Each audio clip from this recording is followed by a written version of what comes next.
Good morning students. Last व्हिडिओमध्ये आपण magnetic fields due to electric current हा नवीन चॅप्टर स्टार्ट केला.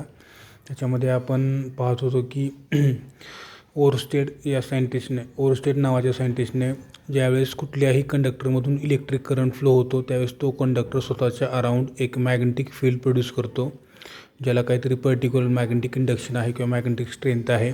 आणि ती मॅग्नेटिक स्ट्रेंथ ह्या फ्लो होणाऱ्या इलेक्ट्रिक करंटच्या मॅग्नेट्यूडवर डिपेंड असते, हे आपण पाहिलं होतं. याच्यानंतर आपण काय पाहिलं की जर समजा आपण याच्यामध्ये या मॅग्नेटिक फील्डच्या आतमध्ये जर समजा एखादा करंट कॅरिंग वायर किंवा करंट कॅरिंग रॉड जर आपण या ठिकाणी ठेवला, त्याच्यावरती ॲक्ट होणारा जो फोर्स आहे तो F=ILB sin θ एवढा असतो, हे आपण पाहिलं होतं. याच्यानंतर आपण कन्सिडर केलं की जर समजा या इलेक्ट्रिक फील्डमधून या मॅग्नेटिक फील्डमधून जर एक चार्ज पार्टिकल मूव्ह झाला एका पर्टिक्युलर व्हेलॉसिटीने, ज्या युनिफॉर्म मॅग्नेटिक फील्डचं मॅग्नेटिक इंडक्शन वेक्टर बी आहे, तर त्याच्यावरती ॲक्ट होणारा जो फोर्स आहे तो फोर्स हा काय सांगितलं होतं आपण, एक vector F=Q × vector V cross vector B असं सांगितलं होतं, बरोबर आहे. परंतु आपल्याला माहीत आहे की charge produces its own electric field. कुठल्याही प्रकारचा चार्ज हा स्वतःच्या अराउंड एक इलेक्ट्रिक फील्ड डेव्हलप करतो. म्हणजे याचा अर्थ त्या चार्ज पार्टिकलवरती या ठिकाणी इलेक्ट्रिक फील्ड ॲज वेल ॲज मॅग्नेटिक फील्ड दोन्ही प्रकारचे फोर्सेस अप्लाय होत आहेत किंवा एक्झर्ट होत आहेत. त्याच्यामुळे आपण या ठिकाणी काय म्हणलं होतं, vector F=Q × vector E plus Q × vector V cross B. म्हणजे याचा अर्थ या ठिकाणी resultant force or net force vector F electrostatic plus F magnetic, असे दोन प्रकारचे फोर्सेस त्या चार्ज पार्टिकलवरती एक्झर्ट होतात, हे तुम्हाला मी काल सांगितलं होतं. याच्यानंतर हा जो फोर्स आहे याच फोर्सला म्हणतो आपण लॉरेंझ फोर्स. लॉरेंझ नावाच्या सायंटिस्टनं हा पहिल्यांदा डिराईव्ह केला किंवा पहिल्यांदा त्यानं सांगितलं, त्यामुळे याला आपण लॉरेंझ फोर्स असं म्हणतो. आणि याच्या आपण दोन प्रॉपर्टीज किंवा इंटरेस्टिंग कॉन्सिक्वेन्सेस पाहिले होते. त्यातलं सगळ्यात पहिलं काय सांगितलं होतं, इफ व्हेलॉसिटी वेक्टर V, त्या पार्टिकलची जी व्हेलॉसिटी आहे ती त्या पार्टिकलची व्हेलॉसिटी ही कशी असेल, parallel to the direction of magnetic induction, then V cross B =0, that is resultant force is 0. आणि सेकंड काय सांगितलं होतं त्या ठिकाणी की जर इफ चार्ज इज स्टेशनरी, म्हणजे तो जो चार्ज पार्टिकल आहे तो मॅग्नेटिक फील्डच्या आतमध्ये रेस्ट पोझिशनला जर असेल तर त्या ठिकाणी व्हेलॉसिटी वेक्टर 0 होतो. त्याच्यामुळं देखील त्या ठिकाणी हा तुमचा रिझल्टंट फोर्स हा काय येतो, 0 येतो, बरोबर आहे. आता याच्यामध्ये काय समजा आपण कन्सिडर केलं V क्रॉस B हा जो येणारा थर्ड वेक्टर आहे म्हणजे फोर्स वेक्टर आहे, याचं डायरेक्शन नेमकं कसं आहे. आपण समजा consider two vectors, vector V and vector B. Vector V आणि वेक्टर B हे दोन वेक्टर्स आहेत जे एका प्लेनमध्ये आहेत. आता पहिला आपण तर या नोटबुकच्या प्लेनमध्ये हे दोन वेक्टर्स आहेत, म्हणजे XY प्लेनमध्ये हे दोन वेक्टर्स आहेत. यांचा येणारा जो थर्ड वेक्टर असतो म्हणजे याचा अर्थ V क्रॉस B असतो. हा vector V cross vector B is in a plane parallel to the म्हणजे या दोन वेक्टर्सचा येणारा क्रॉस प्रोडक्ट किंवा या दोन वेक्टर्सचा येणारा रिझल्टंट वेक्टर हा या प्लेनला परपेंडिक्युलर डायरेक्शनला येतो, समजलं. म्हणजे ज्या समजा आपण कन्सिडर केली की हा X ॲक्सिस आहे, हा Y ॲक्सिस आहे, तर तुमचा V क्रॉस B हा Z ॲक्सिसला येईल. म्हणजे याचा अर्थ ज्या प्लेनमध्ये V आणि B हे दोन वेक्टर्स आहेत त्या प्लेनला परपेंडिक्युलर पॉझिटिव्ह डायरेक्शनला हा तुमचा फोर्स येतो किंवा V क्रॉस B येतो. याच्यावरती डिपेंड असणारे आपल्याला काही न्यूमरिकल्स नंतर पाहायचे आहेत. आता बघा याच्यानंतर त्याने आणखी एक गोष्ट सांगितली आपल्याला की vector V and vector F हे दोन्ही पण व्हेक्टर ऑलवेज एकमेकांना कसे आहेत, परपेंडिक्युलर आहेत. त्याच्यामुळं या दोघांचा येणारा क्रॉस प्रोडक्ट हा कसा असतो, along positive axis which is perpendicular to the plane containing V and B vectors, बरोबर आहे.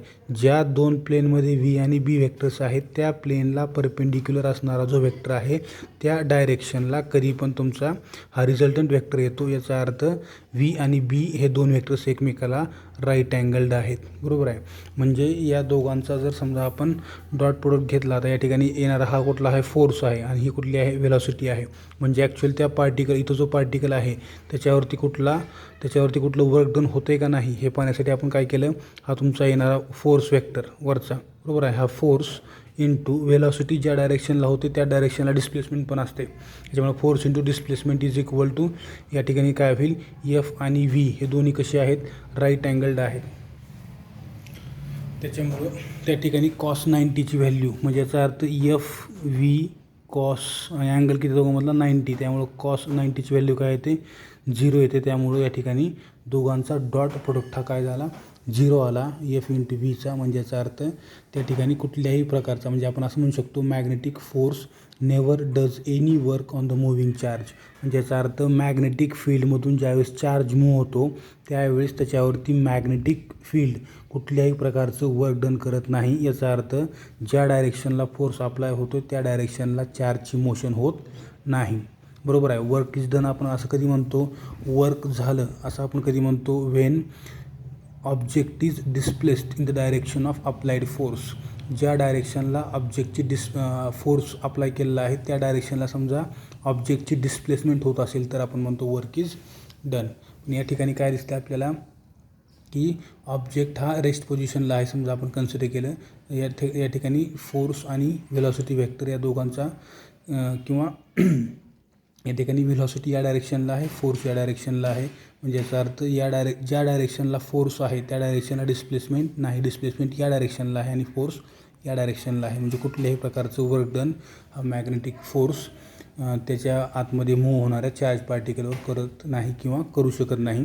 फक्त इथं आपल्याला असं म्हणता येईल की magnetic force may change the direction of motion of charge particle but they can never affect the speed. म्हणजे याचा अर्थ म्हणजे मॅग्नेटिक फील्ड ही त्या चार्ज पार्टिकलचा पाथ म्हणजे याचा अर्थ डायरेक्शन चेंज करू शकते परंतु त्याच्या स्पीडवरती कुठल्याही प्रकारचा इफेक्ट करत नाही. म्हणजे त्या पार्टिकलवर कुठल्याही प्रकारचं वर्क डन हा मॅग्नेटिक फोर्स करू शकत नाही. म्हणजे याचा अर्थ समजा मॅग्नेटिक फील्डमध्ये मूव्ह होणारा पार्टिकल हा बेंड होईल, त्याचा त्या पार्टिकलचा पाथ हा बेंड होईल. तो या डायरेक्शन येत आहे परंतु मॅग्नेटिक फील्ड या ठिकाणी अप्लाय झाल्यामुळं त्याचा पाथ हा बेंड होईल. आणि कसं ते आपल्याला नंतर सायक्लोट्रॉनमध्ये पाहायचं आहे नेक्स्ट पॉईंटमध्ये. परंतु आपल्याला इथं एक समजणं गरजेचं आहे की मॅग्नेटिक फोर्स हा कुठल्याही प्रकारचं वर्क डन करू शकत नाही कारण vector F dot vector V हा डॉट प्रोडक्ट काय येतो, 0 येतो. बरोबर आहे. फक्त त्या पार्टिकलचा जो पाथ आहे तो चेंज होईल आणि त्याच्या स्पीडवर देखील कुठल्याही प्रकारचा इफेक्ट होत नाही. जर आपण या ठिकाणी डेफिनेशन जर पाहिली याच्यावरून आपल्याला डेफिनेशन सांगता येईल कशाची, त्या फोर्सची. आपण इथं जर पाहिलं तर फॉर्म्युला काय बघितलं होतं आपण, vector F is equal to Q into mod of vector V cross vector B into N cap. N cap is a unit vector in the direction of V cross B. V cross B ज्या डायरेक्शनला आहे त्याच डायरेक्शनला हा तुमचा N cap unit vector येतो जो direction सांगतो आपल्याला त्या फोर्सचं. बरोबर आहे. आणि इथं समजा आपण मॅग्निट्यूड फॉर्ममध्ये जर पाहिलं तर आपण डेफिनेशन काय सांगू शकतो या फोर्सची. द फोर्स हा जो फोर्स आहे हा 1 न्यूटन केव्हा असेल बघा, the force F is 1 Newton acting on the charge of 1 coulomb. ज्यावेळेस बघा ही मॅग्नेटिक फील्ड आहे, इमॅजिन करा ही तुमची मॅग्नेटिक फील्ड आहे. या मॅग्नेटिक फील्डमध्ये कुठलाही चार्ज पार्टिकल आला त्याच्यावरती फोर्स ॲक्ट होतो. तो फोर्स असला पाहिजे किंवा तो फोर्स 1 न्यूटन तेव्हाच असतो ज्यावेळेस या मॅग्नेटिक फील्डच्या आतमध्ये आलेला चार्ज पार्टिकल हा किती असला पाहिजे, त्याच्यावरचा चार्ज 1 कूलम एवढा असला पाहिजे. मूव्हिंग विथ द स्पीड, त्याची जी व्हेलॉसिटी किंवा त्याचा जो स्पीड आहे तो किती असला पाहिजे, 1 मीटर पर सेकंद. आणि कसा असला पाहिजे, direction of that velocity is perpendicular to the direction of magnetic field और magnetic induction. Then we can define B. म्हणजे याचा अर्थ त्यावेळेस आपण बी म्हणजे मॅग्नेटिक फील्डची डेफिनेशन सांगू शकतो. B is equal to from that equation या बी लिहितच ठेवा, हे खाली येईल इकडं, F divided by Q into V. म्हणजे काय झालं, magnetic induction is equal to force divided by charge into speed. म्हणून त्यामुळं या ठिकाणी मॅग्नेटिक इंडक्शनचं युनिट जे आहे ते फोर्सचं युनिट आपल्याला माहीत आहे काय आहे, फोर्सचं युनिट आहे न्यूटन डिवायडेड बाय चार्जचं युनिट आहे कूलम, व्हेलॉसिटीचं मीटर डिवायडेड बाय सेकंद म्हणजे सेकंद वर जाईल, newton second divide by coulomb metre. Dimensional आता हे झालं डायमेन्शनली, परंतु ॲक्च्युअल याचं युनिट जे आहे युनिट आपण काय करतो, वेबर पर मीटर स्क्वेअर किंवा टेस्ला असं आपण याचं युनिट डिफाईन करतो, tesla or weber per metre square. कारण मॅग्नेटिक इंडक्शनचा आपण आणखीन एक फॉर्म्युला पाहिलेला आहे, B = φ/a, φ divided by a. φ म्हणजे magnetic lines of force divided by area through which magnetic lines of force are passing, म्हणजे याचा अर्थ weber divided by metre square. Weber per metre square किंवा टेस्ला हे दोन unit आहेत. आता याच्यानंतर आपल्याला पाहायचं आहे एक न्यूमरिकल. बघा 10.1 चॅप्टरमधला पहिला न्यूमरिकल आहे. काय म्हणलं याच्यामध्ये पहा, a charge particle travels with velocity vector v. एक चार्ज पार्टिकल आहे जो एका पर्टिक्युलर व्हेलॉसिटी वेक्टर v एवढ्या व्हेलॉसिटीने तो ट्रॅव्हल करत आहे through uniform magnetic field vector b as shown in figure. या ठिकाणी 3 डायग्राम तिने आपल्याला दिलेले आहेत. तिन्ही पण डायग्राममध्ये तिने आपल्याला मॅग्नेटिक फील्ड आणि त्या चार्ज पार्टिकलची व्हेलॉसिटी, मॅग्नेटिक फील्ड त्या चार्ज पार्टिकलची व्हेलॉसिटी, मॅग्नेटिक फील्ड त्या चार्ज पार्टिकलच्या व्हेलॉसिटीचं डायरेक्शन आपल्याला सांगितलेलं आहे या 3 डायग्राममध्ये. पुढे काय आणलं बघा, what is the direction of magnetic force vector FM. या तिन्ही पण केसेसमध्ये आपल्याला माहीत आहे की युनिफॉर्म मॅग्नेटिक फील्डमधून ज्यावेळेस चार्ज पार्टिकल एका पर्टिक्युलर व्हेलॉसिटीनं मूव्ह होतो with making some angle with magnetic induction, then force is acted on it. त्याच्यावरती एक प्रकारचा फोर्स ॲक्ट होतो, त्याला म्हणतो आपण मॅग्नेटिक फोर्स, बरोबर आहे. तर तो मॅग्नेटिक फोर्स वेक्टर FM आपल्याला फाइंड आउट करायचा आहे, जो कशामुळे ॲक्ट झाला आहे, due to magnetic field on the particle. त्या पार्टिकलवरती जी मॅग्नेटिक फील्ड ॲक्ट होत आहे त्या मॅग्नेटिक फील्डमुळं त्याच्यावरती एक्झर्ट झालेला जो फोर्स आहे तो फोर्स आपल्याला तिन्ही पण केसेसमध्ये डिफाईन करायचा आहे किंवा सांगायचं आहे, बरोबर आहे. आता बघा सगळ्यात पहिल्यांदा आपल्याला काय दिसतं, इथं हा एक्स ॲक्सिस आहे. त्याला त्याच प्लेनमध्ये, ज्या प्लेनमध्ये एक्स आहे त्याच प्लेनमध्ये वाय ॲक्सिस, आणि या दोन्ही ॲक्सिसला परपेंडिक्युलर म्हणजे असा व्हर्टिकल हा तुमचा झेड ॲक्सिस आहे. या तिन्ही पण डायग्राममध्ये आपल्याला मॅग्नेटिक इंडक्शन पार्टिकलच्या व्हेलॉसिटीचं डायरेक्शन, मॅग्नेटिक इंडक्शन पार्टिकलच्या व्हेलॉसिटीचं डायरेक्शन तिन्ही पण डायग्राममध्ये दाखवलेलं आहे. इथं पहिला आपण एक्स ॲक्सिस वाय ॲक्सिस ज्या प्लेनमध्ये आहे त्या प्लेनला झेड ॲक्सिस परपेंडिक्युलर आहे. आपण मग अशी एक पॉईंट पाहिला होता ज्यात मी तुम्हाला सांगितलं होतं, समजा हा तुमचा वेक्टर V आहे म्हणजे direction of velocity of that particle, आणि हा तुमचा वेक्टर B आहे म्हणजे डायरेक्शन ऑफ मॅग्नेटिक इंडक्शन. तर हे दोन वेक्टर्स ज्या प्लेनमध्ये आहेत त्या प्लेनला परपेंडिक्युलर डायरेक्शनला तुमचा V×B येतो, म्हणजे याचा अर्थ कुठला येतो, फोर्स वेक्टर येतो. आता त्या चार्जची मॅग्नेट्यूड Q आहे त्यामुळे हे Q इथे या ठिकाणी आपण आणलं.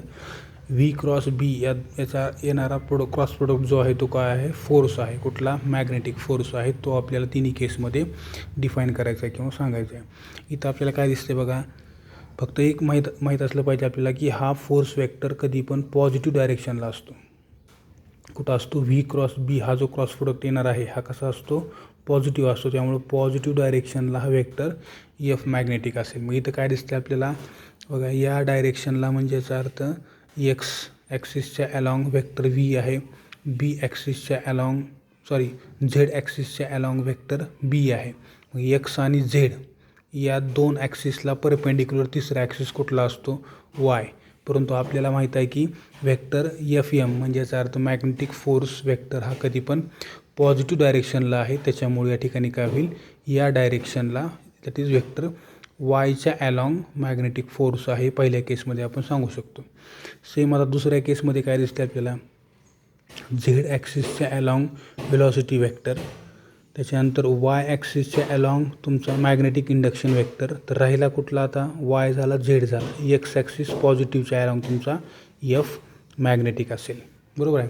याच्यानंतर आपल्या इथं काय दिसते, याच्यामध्ये पहा वेक्टर B या डायरेक्शनला एक्स आणि वेक्टर V एक्स ॲक्सिसच्या अलॉंगच आहे परंतु अपोजिट डायरेक्शनला. याचा अर्थ ते अँटी पॅरलल वेक्टर्स आहेत, म्हणजे याचा अर्थ अँगल 180 आहे आणि साईन 180ची व्हॅल्यू आपल्याला माहीत आहे 0. त्याच्यामुळे V×B हा प्रोडक्ट काय येईल, 0. कारण याची व्हॅल्यू काय येते, VB साईन 180 = 0. म्हणजे याचा अर्थ या ठिकाणी कुठल्याही प्रकारचा मॅग्नेटिक फोर्स एक्झर्ट होत नाही. समजलं. या ठिकाणी थांबू आपण. नेक्स्ट लेक्चरला आपण सायक्लोट्रॉन किंवा ज्यालाच म्हणतो आपण पार्टिकल ॲक्सलरेटर डिटेलमध्ये पाहणार आहोत. ठीक आहे, थँक्यू.